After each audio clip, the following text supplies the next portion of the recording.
Hey friends, and well, let me be honest, probably before this video is over, some of you will consider me as an enemy.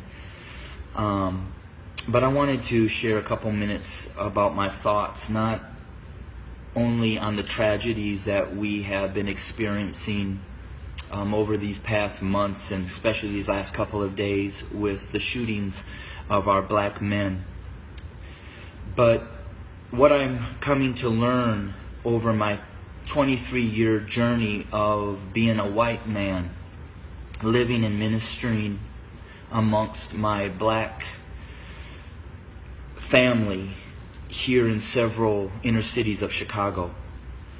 And I'm going to speak very black and white because, let's be honest, it's a black and white issue. I want to take you to the book of Exodus, chapter 1, and I wanted to share a little bit of what took place prior to the rise of Moses. When I read that, it talked about that the Pharaoh became concerned and very fearful that the Hebrew slaves were growing in number and in power. So in order to maintain their oppression, he put upon them great labor. He put upon the Hebrew slaves cruelty to keep them down. However, they still grew. And so he brought together some midwives, and he instructed them that when a Hebrew boy was born, kill him. Well, these midwives did not follow, and the Hebrew slaves continued to grow. Eventually, the Pharaoh became so hatred and towards those Hebrew slaves that he made a decree.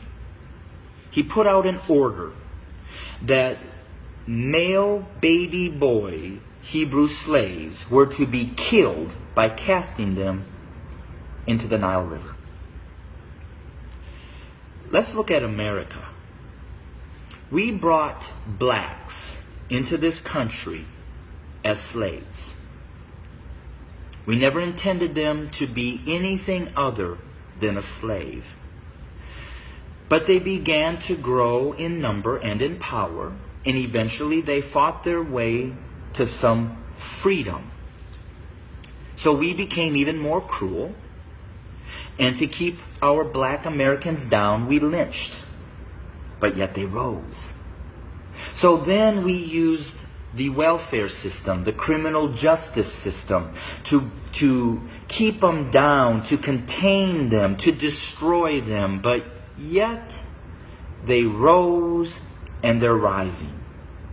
Then we built prisons and jails to hold them. Yet they rose.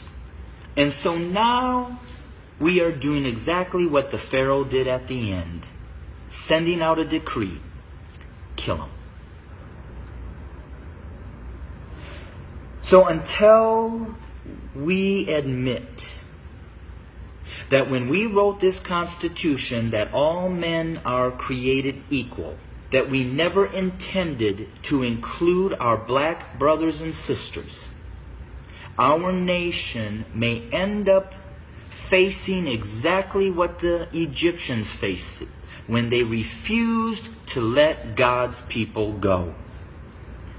So I'm going to say this to my white fellow Americans, that the bloodshed that is on its way is not on the hands of our fellow black Americans, but is on our hands. We are the ones that are refusing to let God's people go. We are the ones that are refusing to acknowledge that we do not value our black brothers and sisters as equal individuals or equal Americans as us white men. And to my black brothers and sisters, the racial issues, as I've said, have been there from the very foundation. But why do we see it more?